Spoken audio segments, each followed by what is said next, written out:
Hola Guillermo, buen día, ¿cómo estás? Bien, muy bien. Bueno, contame, digamos, ¿en qué tono se han dado esas primeras charlas entre los docentes sobre esta propuesta? Bueno, con el gobierno en ningún tono, porque no nos han convocado, no nos han consultado, no hemos tenido ninguna clase de notificación por parte del gobierno en una consulta a los gremios docentes. Entre los docentes esta noticia cayó de forma sorpresiva por esta misma razón de que no tuvimos ningún tipo de comunicación oficial. Lo que nos enteramos a través de los medios. Claro. Los gremios, los docentes, los gremios somos los representantes de los docentes, quienes en definitiva son los que hacen que estas potenciales reformas que los gobernantes anuncian se puedan concretar. Bueno, nos enteramos por los medios. Esto genera malestar porque uno se siente que no lo toman en cuenta o que no analizan profundamente teniendo en cuenta la voz de los trabajadores. Así que realmente fue una sorpresa. Primero, Guillermo, déjame decirte que no estamos hablando de oponernos a este proyecto, porque para oponernos nosotros tenemos que tener todos los datos, o sea, no sabemos de qué se trata. Claro. Por eso es la necesidad urgente que le estamos pidiendo al ministro y a los ministros de las provincias que se reúnan de forma urgente con nosotros para poder analizar cuáles son los alcances reales de este proyecto, porque lo desconocemos. Bien.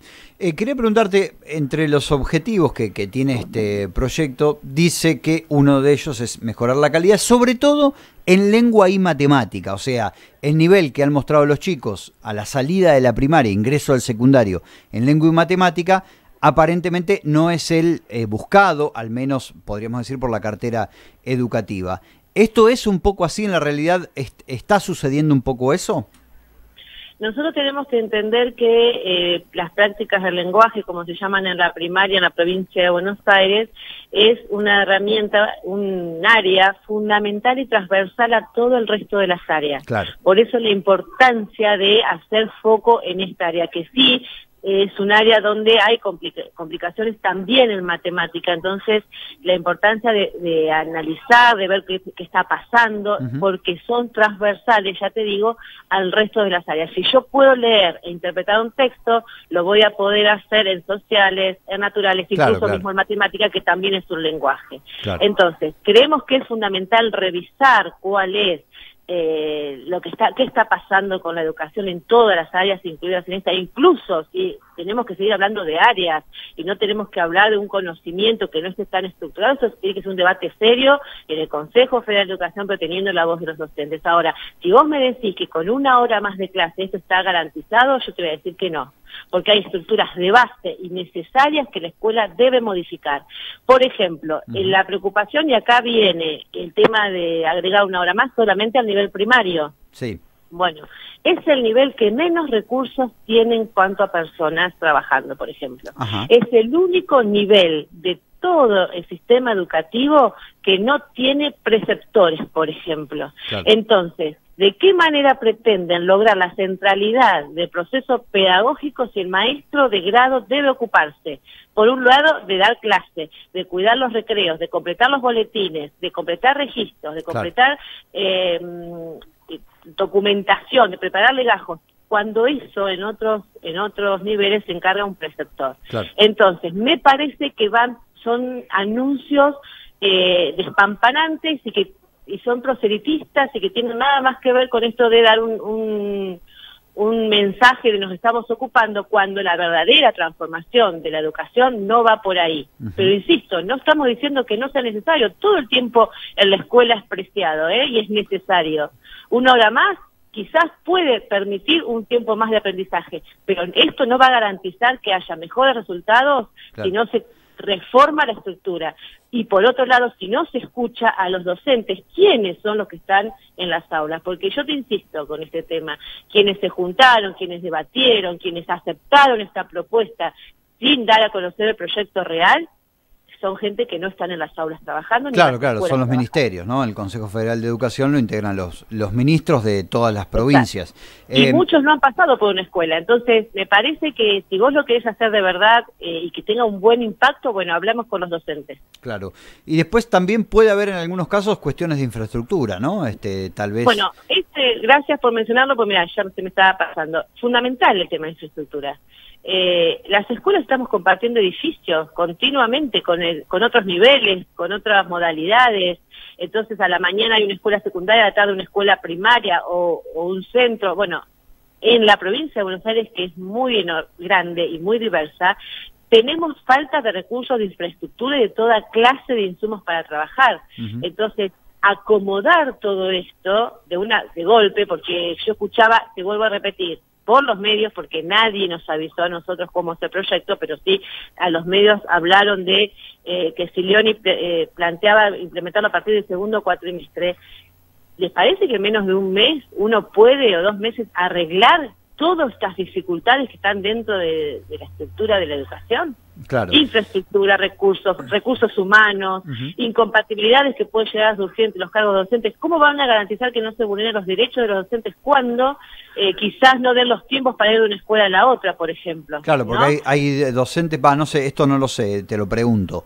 ¿Un docente puede ser primario, tener un grado a la mañana y otro grado a la tarde en otra escuela, por ejemplo? La mayoría de los docentes estamos en esa situación. Claro, claro. Y tenemos un cargo de maestra a la mañana y quizás un cargo de preceptor en el turno tarde, o 2 cargos de maestra en 2 escuelas diferentes. Claro. En la misma escuela sería indistinto, pero bueno, también se genera otra situación. O que tengo horas de profesor en otras escuelas que, llegado al primer cuatrimestre, terminado el primer cuatrimestre, ya están todas las escuelas organizadas. Hay muchísimo para analizar dentro de este anuncio, que digo, el problema no es una hora más de trabajo, sino el problema es de qué manera se piensa implementar y si hay garantías de que no se van a violentar y violar los derechos de los trabajadores y que vamos a respetar las necesidades de los alumnos, que también es muy importante tener en cuenta. Sí, el ministro ha dicho el viernes, según las declaraciones que han de alguna manera bajado algunas de los agentes de prensa que han estado en la 117 asamblea que se realizó en Tierra del Fuego, que el ministro, por supuesto, que lo que dijo que va a incluir a toda la comunidad educativa en este debate, para que, bueno, se analice si es viable y en todo caso si es viable, de qué manera, ¿no? Particularmente, como lo contás vos, saldando todas estas cuestiones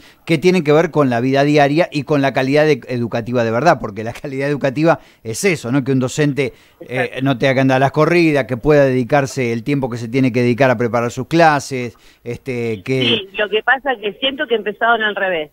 Empezaron por el techo sin mirar los cimientos. Entonces me parece que el debate debiera haber empezado o llevado a cabo de distinta manera. Vuelvo a insistir, para que haya calidad educativa, el docente y de primaria, sobre todo, tiene que poder recuperar la centralidad del proceso pedagógico. Hoy el docente en la escuela está ocupando y tapando un montón de baches que se debe a la falta de la creación de cargos, que el estatuto docente los prevé, El estatuto docente prevé, por ejemplo, preceptores para primaria. Bueno, y hace años que nosotros lo estamos reclamando, la FEB ha levantado esta bandera incansablemente en cuanto a reunión paritaria para conversar de distintos temas de educación.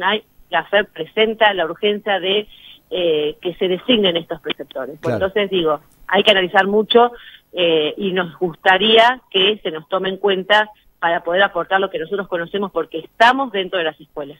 Muy bien, vale la pena ver entonces por dónde irá el debate. Quería preguntarte una última, que fue el gobierno durante este mes extendió el programa ATR, este programa de apoyo escolar para los alumnos. Si bien ha habido una recuperación importante de alumnos a las aulas, todavía hay una parte importante, ¿no? ¿Cómo es un poco el panorama en nuestra ciudad, Eugenia? Sí, la verdad que el programa ATR, si bien es un programa al que tampoco fuimos consultados en su momento, sino que se impuso y está por fuera de lo que es el estatuto, de todas formas lo valoramos porque sin duda que la pandemia había dejado muchos chicos con trayectorias discontinuas, con chicos que no estaban desvinculados con la escuela, sobre todo en el nivel secundario fue muy fuerte esto. Pero bueno, sin duda que el trabajo del ATR se vio vieron los frutos y hemos conversado con profesores, con preceptores del nivel secundario, la primaria, insisto, al tener al maestro de grado que atiende, que hace otro tipo de seguimiento, porque está todas las 4 horas con los mismos grupos, Claro. Aún con los ATRs, obviamente también han hecho un trabajo excepcional, se recuperaron muchos las trayectorias de los chicos. Queda mucho por hacer, obviamente, porque no solamente el tema de la desigualdad educativa se dio con la pandemia lo acentuó y ahí vimos las falencias que tiene nuestro sistema y la falta de recursos que algunos chicos tienen para acceder a la escuela. Pero sin duda que valoramos mucho el trabajo de los ATRs y es un programa que nosotros, si bien no fuimos consultados y estaba por fuera del estatuto, valoramos los resultados que ellos han logrado. Eugenia, como siempre, gracias por el tiempo. Un saludo cordial. Gracias, Guillermo.